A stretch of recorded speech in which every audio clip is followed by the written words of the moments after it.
चलिए जी, आज का पहला क्वेश्चन आप सभी के लिए प्यारा सा क्वेश्चन है, प्यार से आंसर दीजिएगा। निम्नलिखित में से किस वाक्य में सर्वनामिक विशेषण का प्रयोग किया गया है? कई बार मैंने इसकी ट्रिक आपको बताई है कि कहीं भी सर्वनाम के ठीक बाद क्या आ जाए, सर्वनाम के ठीक बाद या तो संज्ञा आ जाएगा या क्या आएगा, बोलो सर, या सर्वनाम आएगा, तो वहां पे क्या होगा, ये सर्वनाम आपका सर्वनामिक विशेषण बन जाएगा। ठीक है ना सर? शनिवार और रविवार को क्लास का टाइमिंग क्या है? क्योंकि कभी कभी नोटिफिकेशन नहीं मिल पाती है। देखिए, जो शनिवार को क्लास होती है वो 8 बजे से क्लास लेता हूं मैं, ठीक है, और जो संडे को क्लास होती है वो आरो यारो के लिए क्लास लेता हूं। तो ये संडे को आपकी 7 बजे से क्लास होती है आरो यारो के लिए, कल भी ली थी। बाकी डेली आपकी 7 बजे क्लास चलती है, ये टाइमिंग फिक्स है अपनी, बहुत पुराना टाइम है। ठीक है, चलिए। रैली में लाखों लोग थे, लोगों की विशेषता क्या है कि लाखों लोग थे, मतलब गिना जा सकता है, अनिश्चित संख्यावाचक हो जाएगा यहाँ पे। ये क्या है कहेंगे सर? ये आपका संख्यावाचक विशेषण है। थोड़ा दूध, दूध की विशेषता क्या है? थोड़ा नाप तोल सकता है, इसका मतलब ये क्या हो गया? अनिश्चित परिमाणवाचक विशेषण हो गया, परिमाणवाचक विशेषण। उसके बाद कह रहा किताब के थोड़े पन्ने बाकी हैं, पन्ने की विशेषता क्या है? बोलो सर, थोड़े पन्ने। इसका मतलब क्या हुआ कहेंगे सर? इसका मतलब ये भी संख्यावाचक हो गया। कह रहा वह खंबा गिर गया, वह क्या है यहाँ पे? देखो, सर्वनाम है। सर्वनाम के ठीक बाद क्या आ गया? बोलो सर, खंबा आ गया, संज्ञा आ गई। तो सर्वनाम के ठीक बाद अगर संज्ञा आ जाए तो फिर ये क्या रह जाता है? बोलो सर, ये आपका सर्वनाम ना रह जाकर के सर्वनामिक विशेषण या संकेतवाचक विशेषण या निर्देशक विशेषण बन जाता है, याद रखिएगा। अगला क्वेश्चन कह रहा कि किस क्रम में संप्रदान कारक का सही प्रयोग किया गया है, बताएंगे। थोड़ा सा स्पीड में चलिएगा मेरे साथ। बच्चों के लिए मिठाई लाओ, तो संप्रदान कारक में विभक्ति क्या होती है? बोलो सर, के लिए विभक्ति होती है जिसके लिए क्रिया की जाए, और अगर देने के अर्थ में क्रिया आ जाए तो को विभक्ति आती है। तो यहाँ किसके लिए क्रिया की जा रही है? बोलो सर, बच्चों के लिए क्रिया की जा रही है। देखो, के लिए आ गया, यहाँ पे बच्चे क्या है? बोलो सर, संप्रदान कारक है। ऑप्शन नंबर ए वाला राइट हो जाएगा। हाथ से घड़ी गिर गई, हाथ से क्या हो रही है? घड़ी अलग हो रही है। ये कौन सा हो गया? बोलो सर, ये अपादान कारक हो गया। अगर आपसे पूछे यहाँ पे अपादान कौन है, तो बोलो सर, हाथ अपादान है। अब हिमालय से नदी निकलती है, तो हिमालय से नदी क्या हो रही है? निकल रही है, मतलब अलग हो रही है। यहाँ पे हिमालय क्या हो गया? अपादान कारक हो गया। आसमान का रंग नीला है, किसका रंग? आसमान का रंग। का विभक्ति किसकी आती है? बोलो सर, संबंध कारक की। तो यहाँ क्या हो गया? बोलो सर, ये संबंध कारक हो गया। बोलो, क्या क्लियर हुआ सभी को? तो हर एक क्वेश्चन का फुल्ली पोस्टमार्टम होगा, एक बार सेशन को सभी लोग शेयर कर दीजिएगा। चलिए, क्रिया विशेषण के प्रकार और उनके उदाहरण का निम्न में से कौन सा युग्म सही नहीं है, आपको बताना है। देखिए, ध्यान से समझिएगा, उसके बाद आंसर करिएगा। कह रहा निश्चय बोधक क्रिया विशेषण जो निश्चितता बताता हो। अब जब आप क्रिया विशेषण पढ़ते हो तो आपको मैं बता दूं, अगर कभी भी पूछे अर्थ के आधार पे क्रिया विशेषण कितने, तो बोलो सर 4 होते हैं। रूप के आधार पे कितने होते हैं? बोलो सर 3 होते हैं। और प्रयोग के आधार पे कितने होते हैं? तो बोलो सर प्रयोग के आधार पे भी 3 होते हैं, ध्यान रखिएगा। ठीक है, तो यहाँ पे अर्थ के आधार पे बात नहीं की जा रही, यहाँ पे किसके आधार पे बात की जा रही है? यहाँ पे रूप के आधार पे बात की जा रही। ठीक है, तो रूप के आधार पे जैसे कहना निश्चय बोधक क्रिया विशेषण, आपने कहा बेशक, ठीक है, तो बेशक ये रीतिवाचक के भी, रीतिवाचक में भी आता है आपका निश्चय बोधक क्रिया विशेषण।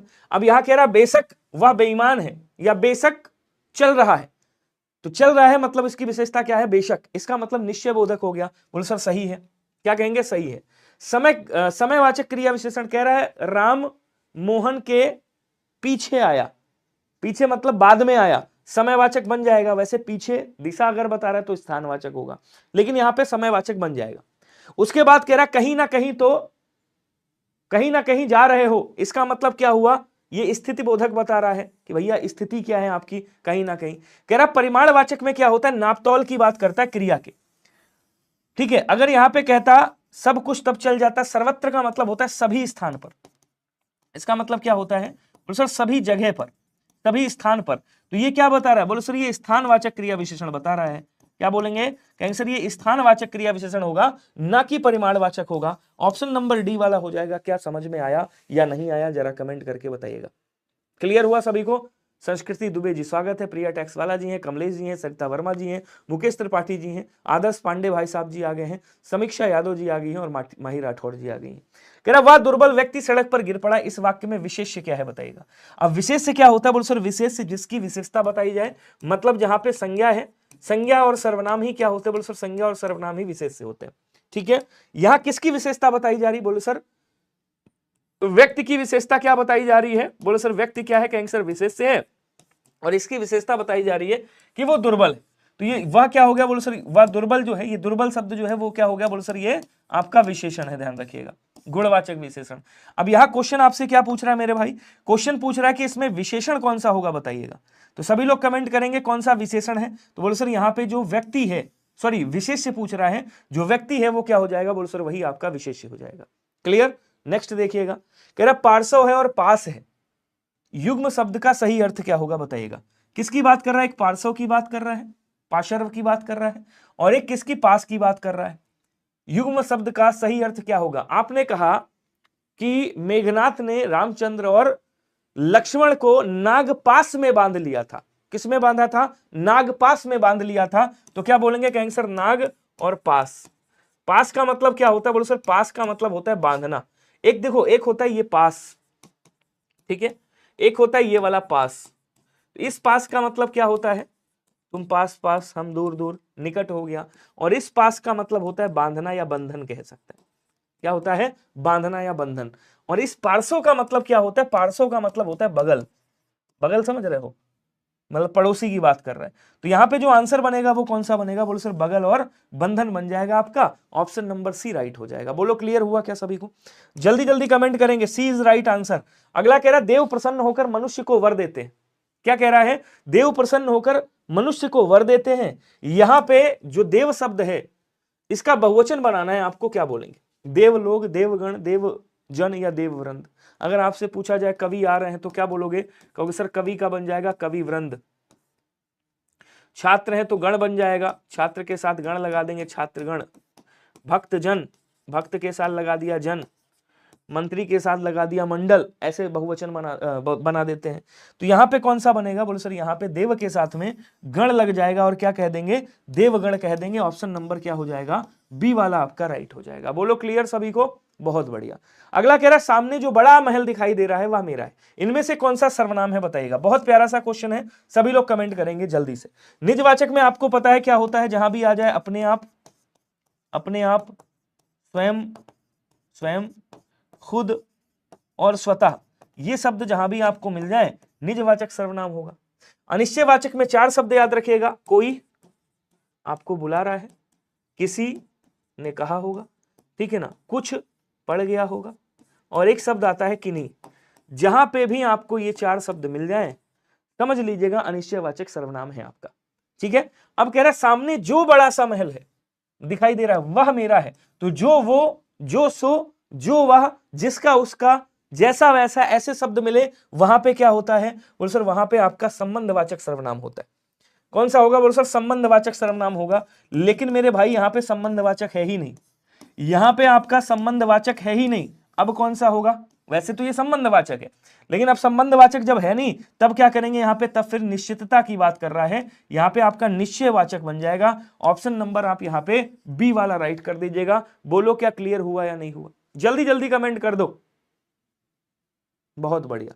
कह रहा है जो बड़ा महल दिखाई दे रहा है वह मेरा है या फिर वो मेरा है, लेकिन अब संबंध बोधक है नहीं यहां पे, तब क्या करेंगे, तब फिर निश्चितता की भी बात कर रहा है।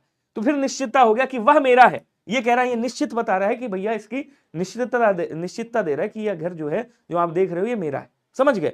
अगला कह रहा है दो विपरीतार्थक शब्दों के बीच किस चिन्ह का प्रयोग होता है बताएंगे। ये आपका योजक चिन्ह है, ये आपका विस्मयादि बोधक चिन्ह है, ये आपका अल्प विराम चिन्ह है, और ये आपका अर्धविराम चिन्ह है। जब कम रुकना होता है तो अल्प विराम का प्रयोग करते हैं, जब अधिक अल्प विराम से ज्यादा रुकना होता है तो अर्धविराम का प्रयोग करते हैं, इससे भी ज्यादा रुकना होता है तो एक उपविराम होता है, ऐसे करके उसका प्रयोग करते हैं। लेकिन जब दो संज्ञाओं के बीच में, 2-3 संज्ञाओं के बीच में अगर लगना है तो अल्प विराम का प्रयोग करते हैं।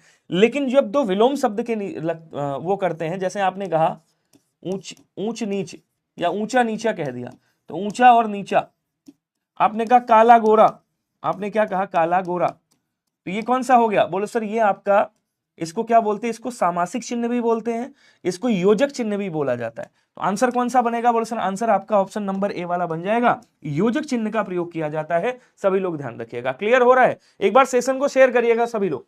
कह रहा निम्नलिखित में से कौन सा शब्द स्त्रीलिंग है बताइएगा। स्त्रीलिंग की बात कर रहा है, चना है, अरहर है, बाजरा है, गेहूं है, एकदम आसान है, कर लोगे। भैया बाजरा क्या कर रहे हैं, बोले सर बाजरा काटा जा रहा है, ठीक है, चना भी खाया जा रहा है, गेहूं बोया जा रहा है। ये तीनों के तीनों जो हैं, ये तीनों के तीनों क्या है, बोलो सर ये तीनों के तीनों आपके पुल्लिंग शब्द हैं। पूछ क्या रहा है आपसे, पूछ रहा है स्त्रीलिंग कौन सा होगा, तब क्या बोलोगे, कहोगे सर जो अरहर शब्द है वो क्या है, वो आपका स्त्रीलिंग है। बी वाला आंसर आपका राइट हो जाएगा। ओके, नेक्स्ट देखिएगा, तुम खा रहे हो वाक्य में सहायक क्रिया कौन सी है बताइएगा। बहुत प्यारा सा क्वेश्चन है। देखिए जब हम वाक्य का निर्माण करते हैं तो सबसे पहले हम कर्ता का प्रयोग करते हैं, अगर कर्ता है, कर्ता के बाद हम कर्म का प्रयोग करते हैं, कर्म के बाद हम क्रिया का प्रयोग करते हैं, अगर कर्म नहीं है तो क्रिया, और क्रिया के बाद अगर आपको सहायक क्रिया लगाना है तब हम किसका प्रयोग करते हैं, सहायक क्रिया का प्रयोग करते हैं। जैसे आपने कहा मोहन क्या है, बोलो सर कर्ता है, भोजन क्या हो गया, बोलो सर कर्म हो गया, भोजन कर रहा है, कर रहा है, ये क्या कर रहा, ये क्या हो गई, क्रिया हो गया, और ये जो है शब्द लगा है ये क्या है, बोलो सर ये आपकी सहायक क्रिया है। ये क्या है, बोलो सर ये सहायक क्रिया है। ठीक है, ये क्या हो गया, बोलो सर ये मुख्य क्रिया है आपकी, ये क्या है, मुख्य क्रिया। ये क्या हो गया, बोलो सर ये आपका कर्म हो गया, और ये क्या है, कर्ता हो गया। बोलो क्लियर हुआ सभी को। इसी तरह से यहाँ पे ये जो तुम शब्द है ये क्या है, ये कर्ता हो गया, खा रहे हैं ये क्या है, कहेंगे सर ये मुख्य क्रिया है आपकी, और ये जो हो शब्द लगा है ये क्या है, कहेंगे सर इसी को सहायक क्रिया कहा जाता है। क्या बोलेंगे, इसी को सहायक क्रिया कहा जाता है, ध्यान रखिएगा। आंसर कौन सा बनेगा, बोलो सर आंसर आपका ऑप्शन नंबर ए वाला बन जाएगा। बोलो क्लियर हुआ सभी को। नेक्स्ट देखिएगा, कह रहा निम्नलिखित में से निबंधकार के रूप में कौन चर्चित रहा है, बताइएगा। इसमें से कौन चर्चित है, विद्यानिवास मिश्र जी, मोहन राकेश भाई साहब, शंकर शेष जी, या कमलेश्वर साहब। जल्दी जल्दी बताएंगे। मोहन राकेश की आपको रचनाएं पता होगा, आषाढ़ का एक दिन, याद है नहीं याद है, मैंने आपको बताया था। ठीक है, और क्या बोलेंगे, क्या एक और है आपका, आषाढ़ का एक दिन है। मोहन राकेश की रचनाओं का नाम बताइएगा जरा, सभी लोग कमेंट करेंगे जितनी जल्द, हाँ जल्दी जल्दी आंसर कर दो स्पीड में। लेकिन एक चीज याद रखिएगा, इनकी ये तो मोहन राकेश की रचनाएं हैं, यहां क्या कह रहा है, यहां कह रहा है निबंधकार के रूप में कौन चर्चित है। तो अगर कभी भी पूछे निबंधकार के रूप में कौन चर्चित है तब क्या बोलोगे, यहां पे विद्यानिवास मिश्र को करोगे, विद्यानिवास मिश्र को करोगे, ध्यान रखिएगा। बोलेंगे एक बार क्लियर हुआ क्या, जल्दी जल्दी आंसर बताएंगे सभी लोग।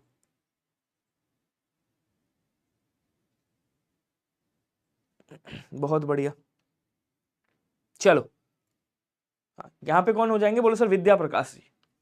अगला क्वेश्चन देखिएगा, पास और पास, देखो यहां पे मैंने आपको बताया भी था, इस पास का मतलब क्या होता है, बोलो सर इस पास का मतलब निकट होता है, और इस पास का मतलब क्या होता है, इस पास का मतलब बंधन होता है, ये मैं आपको बता चुका हूं।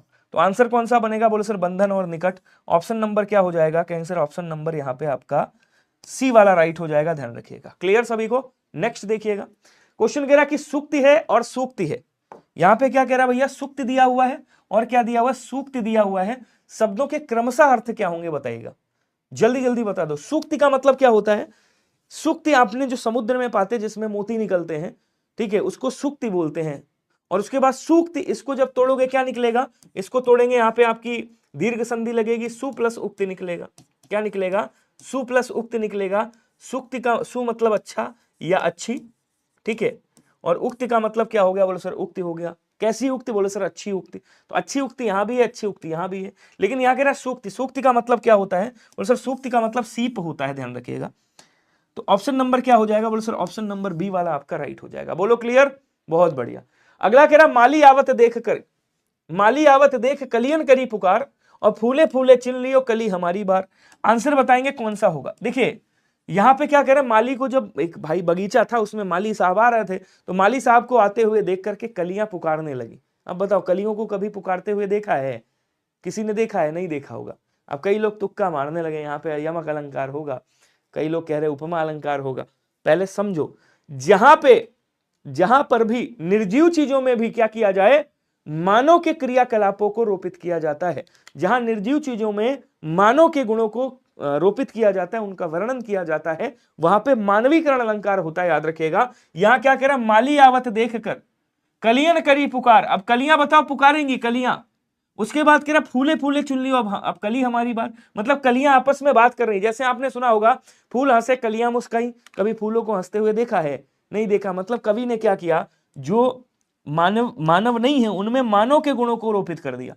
इसका मतलब क्या बन गया, बोलो सर इसका मतलब यहाँ पे आपका मानवीकरण अलंकार बन गया। उपमा अलंकार की बहुत प्यारी सी पहचान है, जहां भी आ जाए सा आ जाए, सी आ जाए, से आ जाए, सदरस आ जाए, सरिस आ जाए, क्या बोलेंगे सरिस आ जाए, सरिस, या फिर सम आ जाए, या फिर समान आ जाए, तो वहां या सौतुल्य आ जाए, वहां पे क्या बोलेंगे आपका उपमा अलंकार होगा, याद रखिएगा।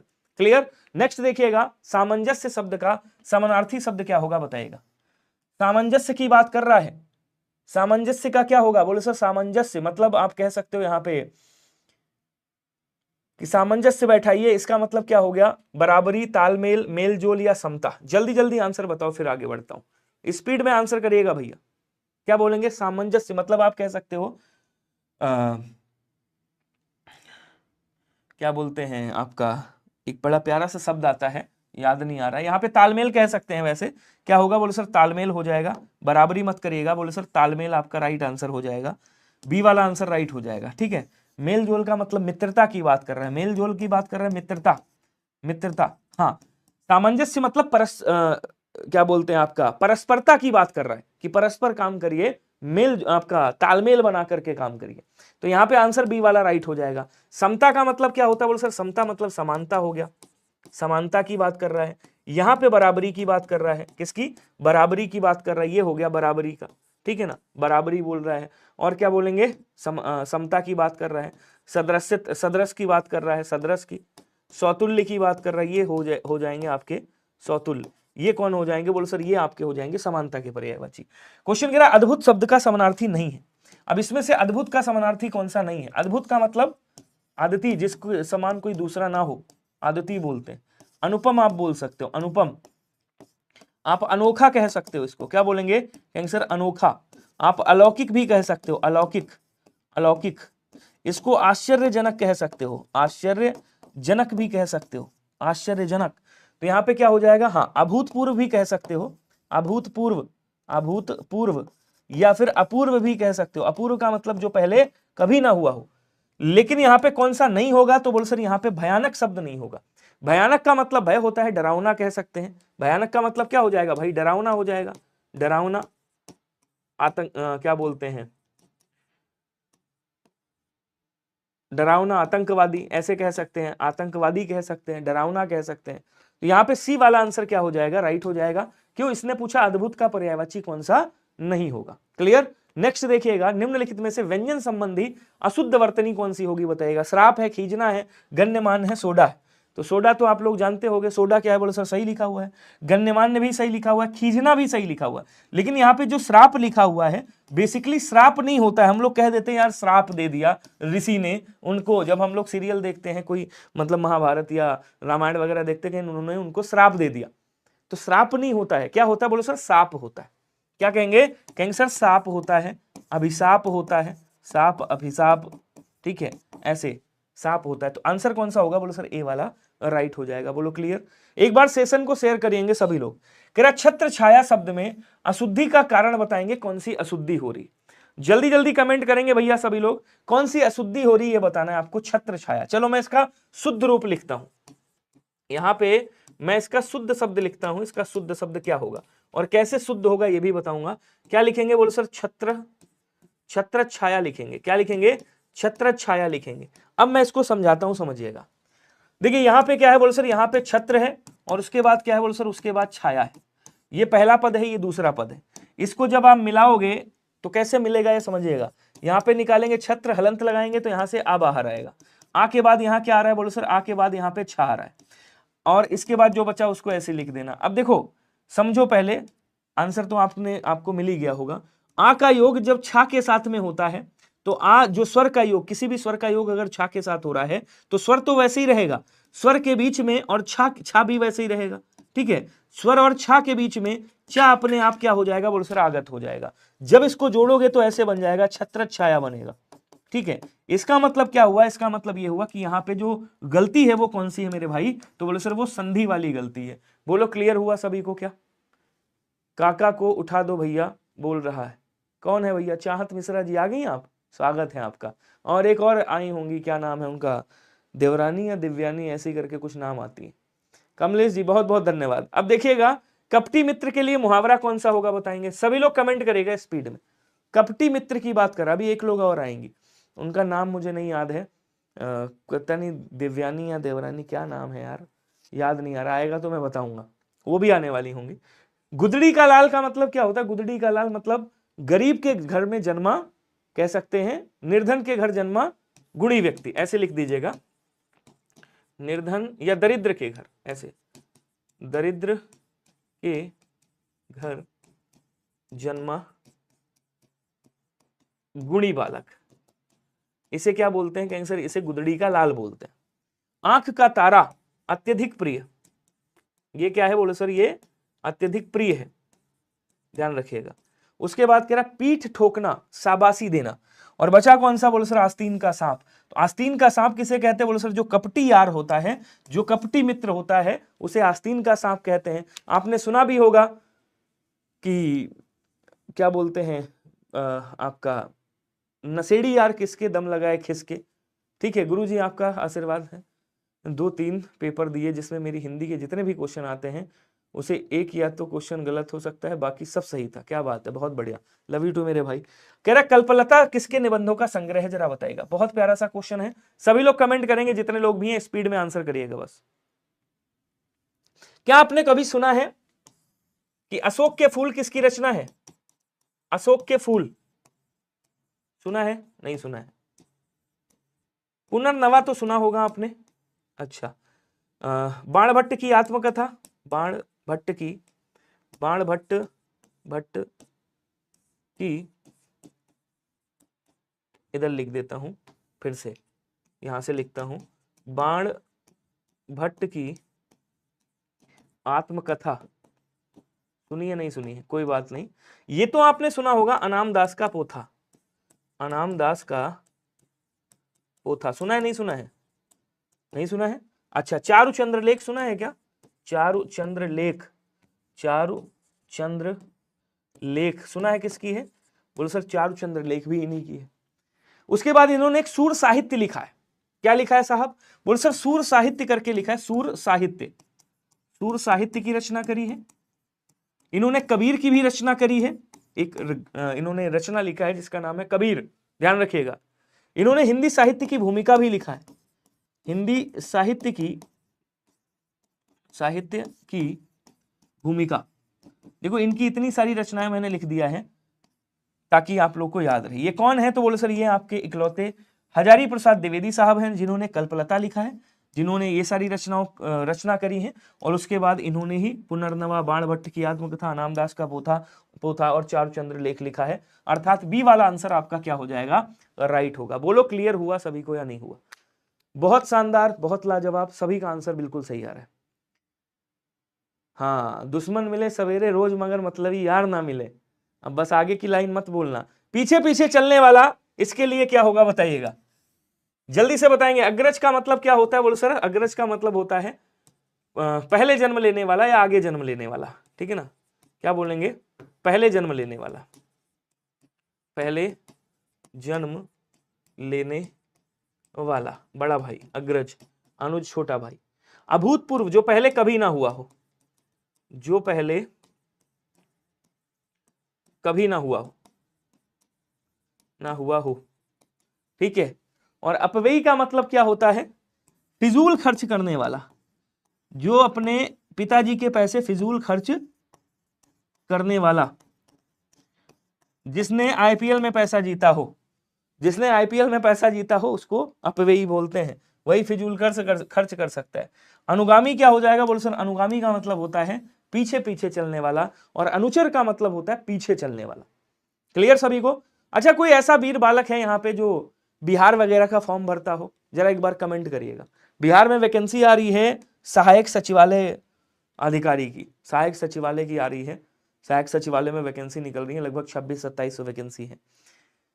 कोई बिहार का पेपर देता है तो बढ़िया से तैयारी कर लेना। मृत्यु को उन्मुख समास विग्रह हेतु उपयुक्त सामासिक पद कौन सा होगा बताइएगा? मृत्यु को उन्मुख, यहाँ पे को विभक्ति निकल रही है, मतलब कौन सा हो गया? बोलो सर कर्म तत्पुरुष हो जाएगा।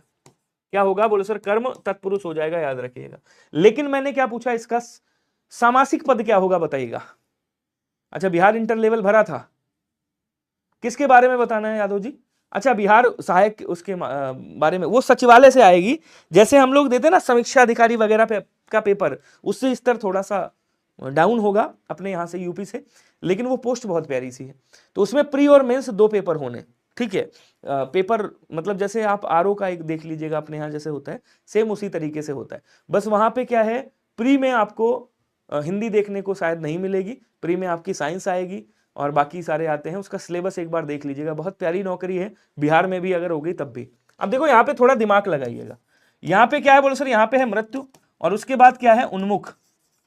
इन दोनों को जब मिलाएंगे तो यहां क्या निकलेगा बोलो सर, यहां से ऊ और यहां से ऊ, दोनों मिलेंगे तो बड़ा ऊ बनेगा। जब जोड़ेंगे तो क्या हो जाएगा बोलो सर, जब जोड़ेंगे तो मृत्युन्मुख हो जाएगा, मृत्युन्मुख हो जाएगा। यही तो लिखा हुआ है, देखो कहीं पे लिखा है क्या, मृत्युन्मुख होता है।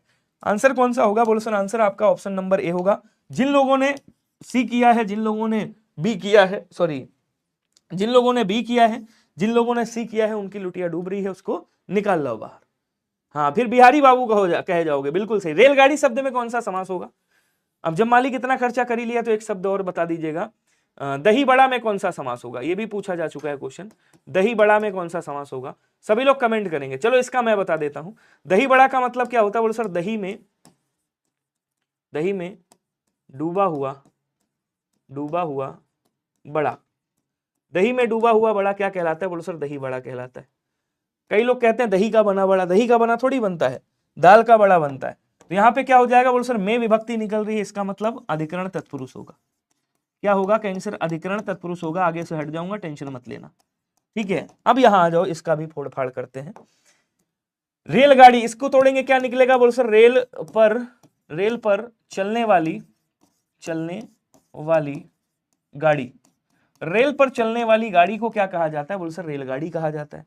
अब यहां भी देखो विभक्ति कौन सी निकल रही बोलो सर, विभक्ति पर निकल रही है।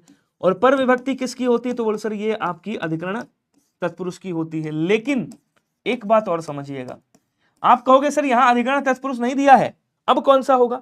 तो पिछली क्लास में मैंने नंग तत्पुरुष के बारे में बताया था आपको, लेकिन इसमें नंग तत्पुरुष नहीं है। नंग तत्पुरुष जैसे आपने कहा आजन्म हो गया, ठीक है ना, या क्या कहते हैं, बहुत सारे शब्द हैं। पिछली क्लास में मैंने आपको बताया भी था नंग तत्पुरुष, जहां पे आपकी ये वाला उपसर्ग आ जाए, ये उपसर्ग आए, बड़ा उपसर्ग निकले, अन उपसर्ग निकले, या फिर अन उपसर्ग निकलता है। अगर ये उपसर्ग निकलते हैं तो क्या हो जाएगा, नंगे तत्पुरुष होता है। यहां पे आप क्या कर सकते हो, यहां पे आप इसको लुप्त पद तत्पुरुष कर सकते हो। लुप्त पद कैसे हो जाएगा? क्योंकि यहां पे ये जो पद है ना, इनका लोप किया जा रहा है।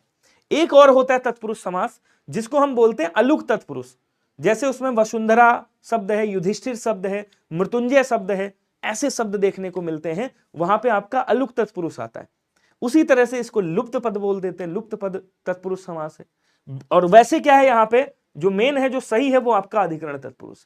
चूंकि अधिकरण है नहीं तो यहां क्या बोलेंगे, लुप्त तत्पुरुष कर देंगे। बोलो क्लियर हुआ सभी को? चलिए, जो माहौल क्लास का गंदा करती हैं आदर्श जी, वो लड़कियां नहीं है। मैं फिर बता दूं, तो पढ़ाई पे फोकस करो पूरी तरह से, बाकी सब पे छोड़ दो। अगला कह रहा है इतने कमेंट कर दो तुम लोग कि दूसरों के कमेंट दिखाई ना पड़े। मैं तो इसीलिए तो कमेंट कराता हूं स्पीड में, कि जो अराजकता वाले कमेंट है वो दिखाई ही ना पड़े। चलिए अब आ जाओ यहां पे। कह रहा दिए गए शब्दों का सही संधि विच्छेद क्या होगा, बताइएगा। न्यून का संधि विच्छेद क्या होगा? देखो, या से पहले आधा अधूरा अक्षर। क्या आपने यण स्वर संधि का नाम सुना है? यण स्वर संधि खूब सुना होगा, अच्छे से सुना होगा। तोड़ फोड़ इसकी कैसे करते हैं मैं बताता हूं, लेकिन इसका पहला नियम समझिएगा। ई और ई का योग कभी भी, ई और ई का योग कभी भी किसी भिन्न स्वर से होता है। भिन्न स्वर समझ रहे हो? कोई भी भिन्न स्वर से इसका योग हो जाए, असमान स्वर से योग हो जाए, यहां पे तो कोई परिवर्तन नहीं होता, लेकिन यहां पे परिवर्तन जरूर होता है। ये या में बदल जाता है। अब आओ इसका तोड़फोड़ मचाते हैं। इसको बोलेंगे सर न्यून लिखा हुआ है, इसको तोड़ेंगे तो यहाँ पे ना आएगा। ना में देखो हलंत लगाएंगे, चूंकि आधा है, उसके बाद यहाँ पे या आ जाएगा। क्या आएगा बोलो सर, यहाँ पे या आ जाएगा। या में जब हम हलंत लगाएंगे तो यहां से क्या निकलेगा, बड़ा ऊ निकल के आएगा। ठीक है, उसके बाद जो बचा उसको वैसे ही लिख दो। ठीक है, ये कब बना होगा सर? ये बना होगा ई और ई के बाद। लेखपाल के पेपर में एक क्वेश्चन पूछा गया था। ठीक है, यहां पे जो आया है उसको ऐसे ही उतार देंगे। इधर जो बचा है आपको समझाने के लिए लिख देता हूं, वैसे ना लिखना चाहो तब भी चलेगा।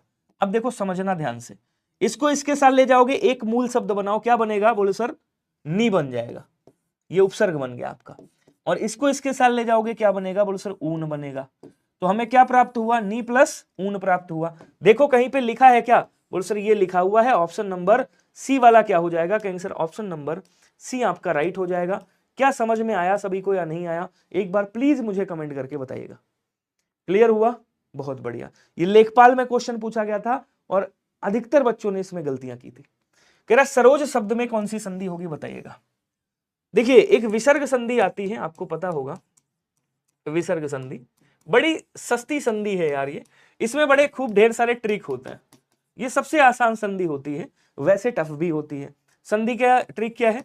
कहीं पे भी सादा आधा ये मिल जाए आपको, ये वाला आधा सा आपको मिल जाए, ठीक है ना, ऐसे आधा सा मिलेगा, ये वाला आधा सा मिल जाए, ओ की मात्रा हो, गुण संधि बस ना हो, ऊपर रा लगा हो, इनके स्थान पे आपको दो बस विसर्ग रख देने, आगे पीछे के जो भी आपके शब्द होंगे वो वैसे के वैसे ही रहेंगे।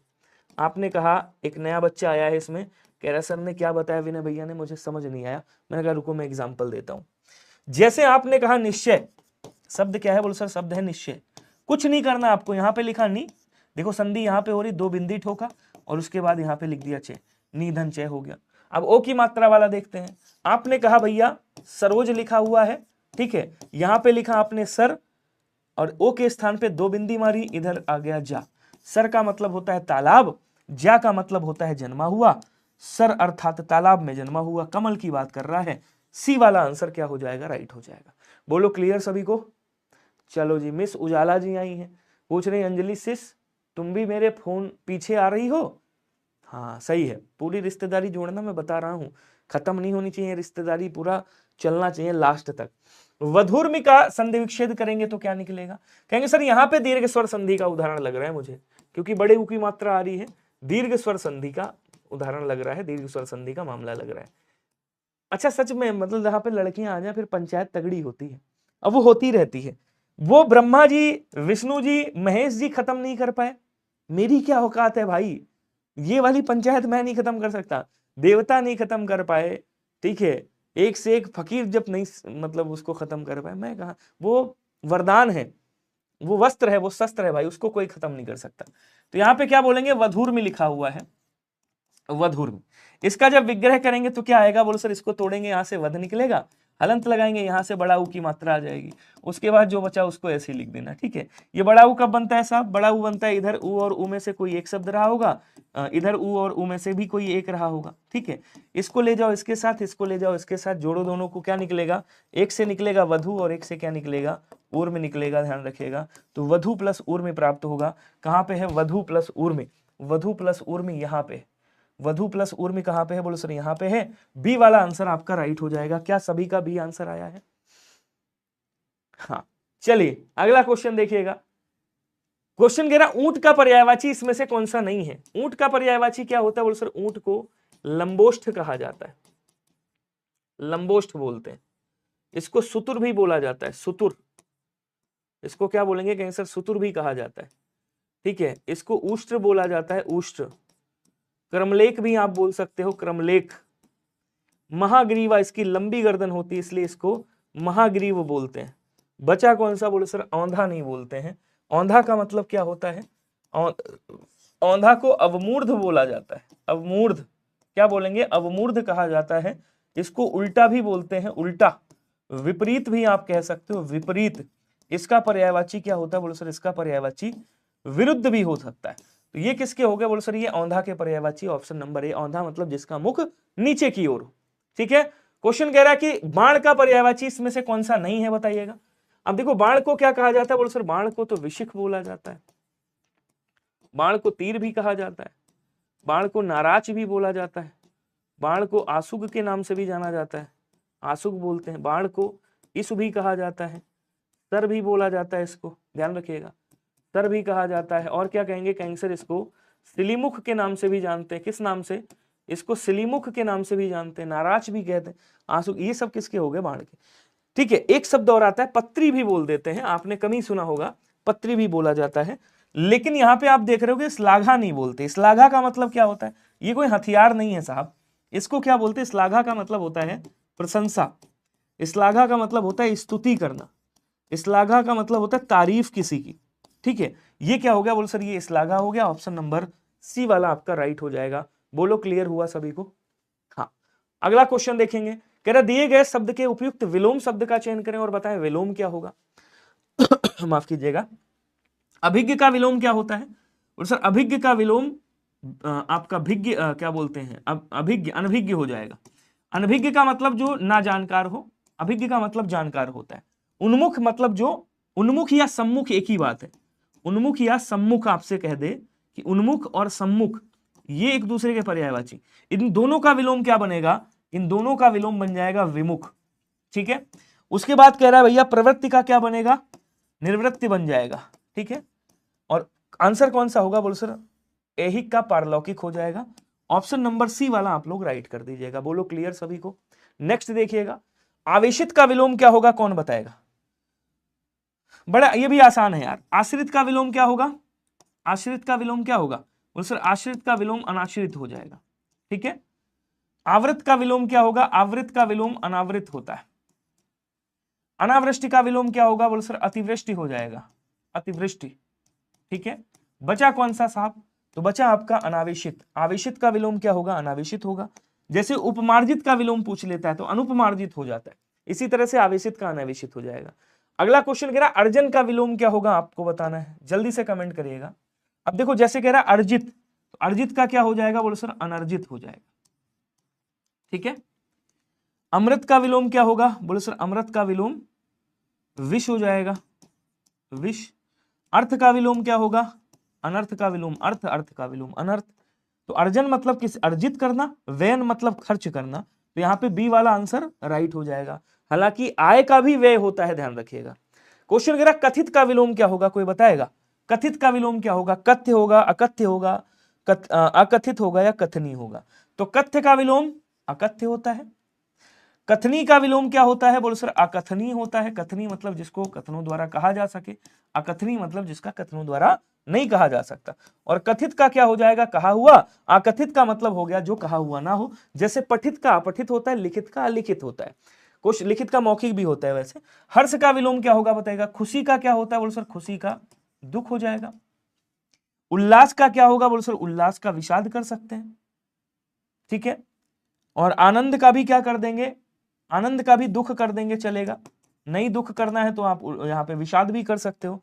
हर्ष का क्या कर देंगे? बोलो सर हर्ष का विषाद हो जाएगा। बी वाला आंसर राइट हो जाएगा। बोलो क्लियर सभी को, कोई दिक्कत? नेक्स्ट देखिएगा, कह रहा निम्नलिखित में से शब्दों में तद्भव शब्द कौन सा होगा बताइएगा। इसमें से तद्भव कौन है? मानव है, मनई है, मनुष्य है, मानव है। इसमें से तद्भव की बात कर रहा है, बताएंगे सभी लोग। अब देखिए मानव क्या है? तत्सम है। मनुष्य भी तत्सम है, मानव भी तत्सम है। बचा कौन सा? बोलो सर मनई।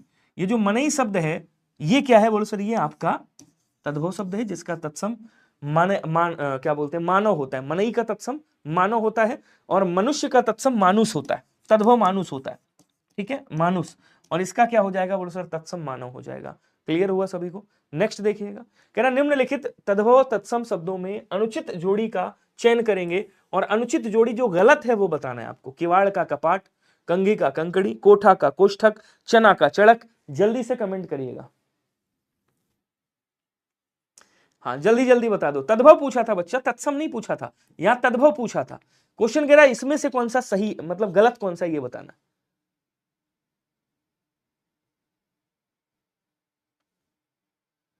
कौन है भाई? चाहत मिश्रा मार परेशान है, कहीं हम तुम्हारी नजर में इतना गलत थे, हमको पता होता हम कभी आते नहीं। दीदू, दीदी तो ठीक था, दीदू आ गए।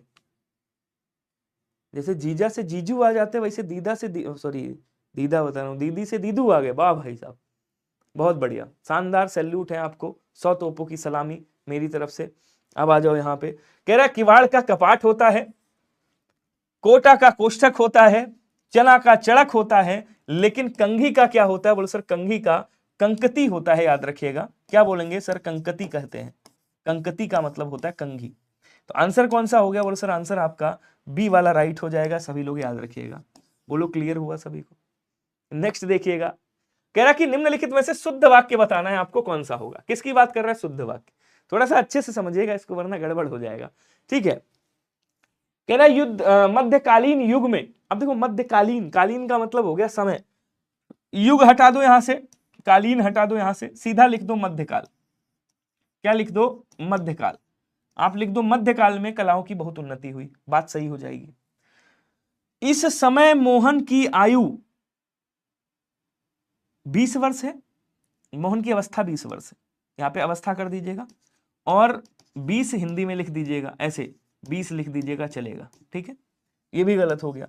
वे चाहे भले ही ना आए पर तुम्हें आना होगा। वे भले ही ना आए, चाहे की आवश्यकता नहीं है, वे भले ही ना आए पर तुम्हें आना होगा। फिर सही कौन सा है साहब? साहब ने कहा है कि किसी को अंदर ना जाने दिया जाए। ये भी आपका यूपी में प्रीवियस ईयर में पूछा गया क्वेश्चन है। बी वाला आंसर आपका क्या हो जाएगा? राइट हो जाएगा। बोलो क्लियर सभी को। अगला देखिएगा, अगला क्वेश्चन देखिएगा। भैया इनके कमेंट दिखाओ जरा, हम देखें। सर जी खाना वाना खाए हैं? वाह कमलेश, तुम भी आगे, बिहार से आए हो लग रहा है।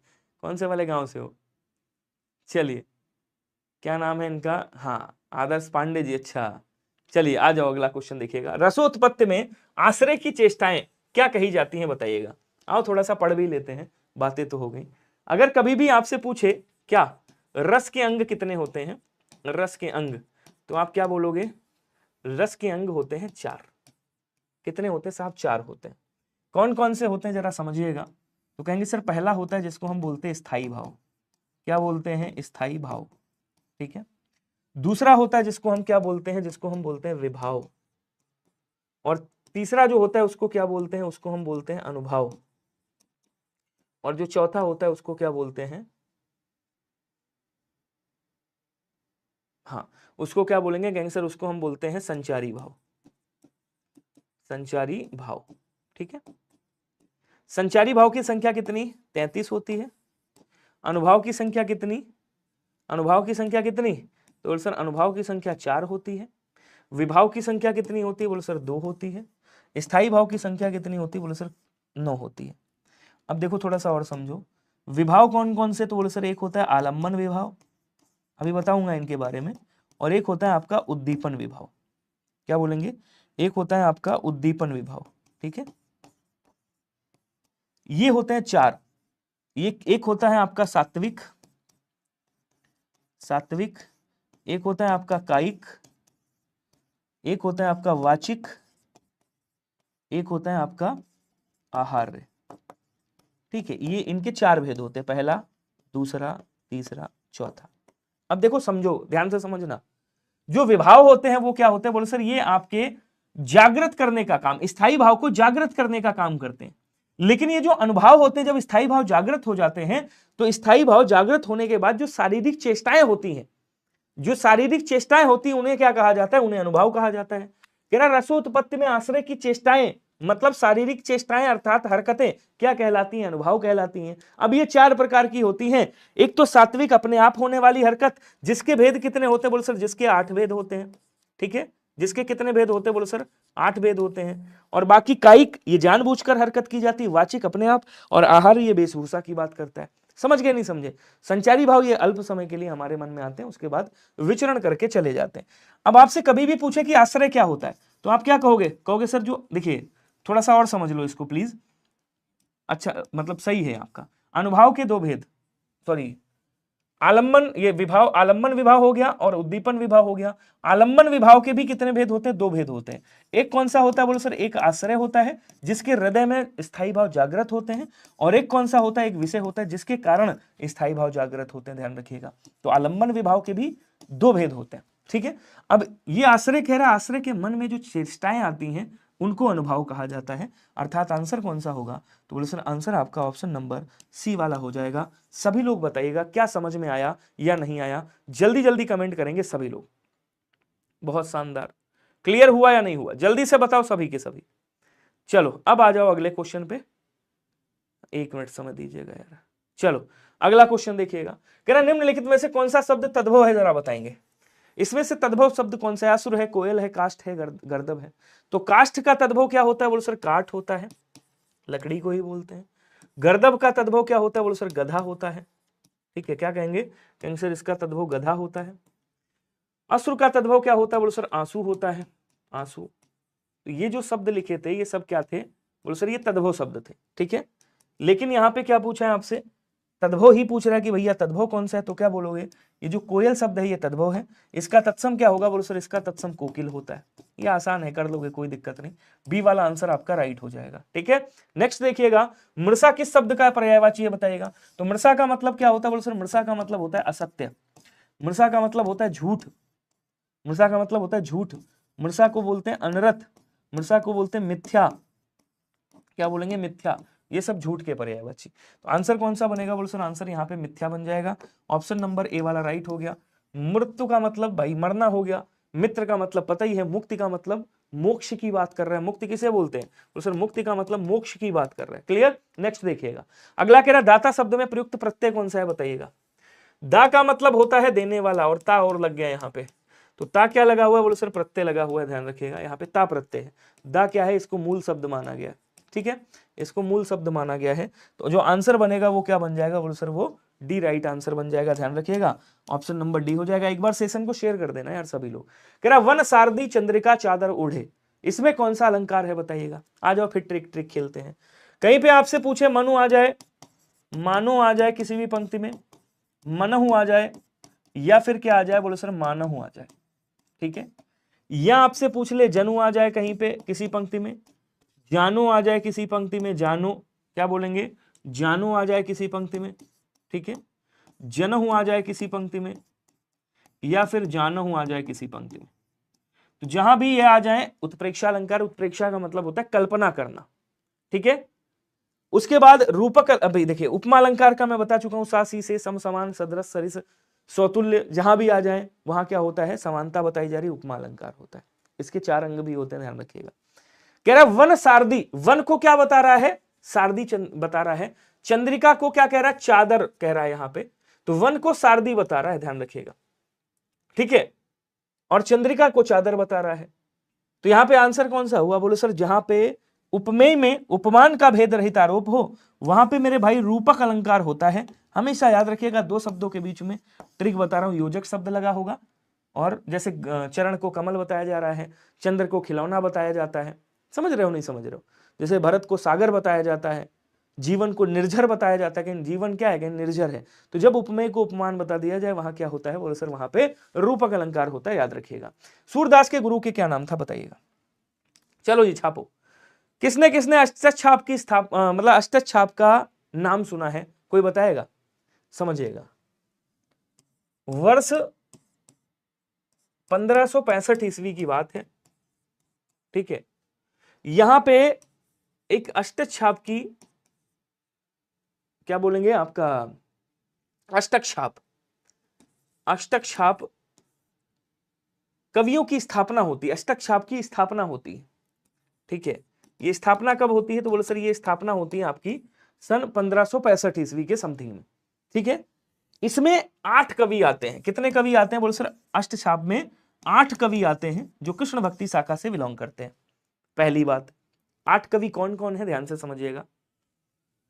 जैसे एक है आपके परमानंद दास, समझ लीजिएगा थोड़ा सा, परमानंद दास, यहीं पे आपका क्वेश्चन फंसा हुआ है, जितने भी दास हैं यहीं से आपका क्वेश्चन निकल करके आएगा, ध्यान रखिएगा। परमानंद दास, उसके बाद कौन से आ गए, उसके बाद आते हैं आपके सूरदास, सूरदास आते हैं। अच्छा एक चीज और मैं बता दूं आपको, एक चीज और आपके लिए करने वाला हूं, वो भी मैं बता देता हूं, कृष्णदास, और कृष्णदास के बाद चौथे नंबर पे आते हैं आपके कुंभन दास, क्या बोलेंगे, कुंभन दास, ठीक है।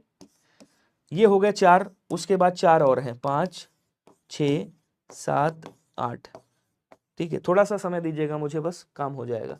एक आता है आपका चतुर्भुज दास, क्या बोलेंगे, चतुर्भुज दास, ठीक है। चतुर्भुज दास के ये एसआई में क्वेश्चन पूछा गया, याद रखिएगा। उसके बाद आते हैं आपके नंददास साहब, दास के बाद आपके एक आते हैं छीत स्वामी, छीत स्वामी का याद रखिएगा, ठीक है। छीत स्वामी के बाद आपके आते हैं कौन, गोविंद दास एक आते हैं, गोविंद दास। अब देखो एक चीज यहां पे लॉजिक है बढ़िया सा, ये जो 4 हैं कौन कौन, परमानंद दास, सूरदास, कृष्णदास, कुंभन दास, ये किसके शिष्य हैं, वल्लभाचार्य के। इनके गुरु कौन, बोलो सर वल्लभाचार्य, ठीक है। अच्छा जो ये 4 हैं आपके, ये किसके शिष्य हैं, ये विट्ठलनाथ के शिष्य हैं। इनके गुरु कौन, विट्ठलनाथ। अब समझो एक चीज और समझिएगा, ये जो वल्लभाचार्य हैं इनके पुत्र का क्या नाम है, बोलो सर इनके पुत्र का नाम है विट्ठल। वल्लभाचार्य के जो पुत्र हैं उनका नाम है विट्ठल।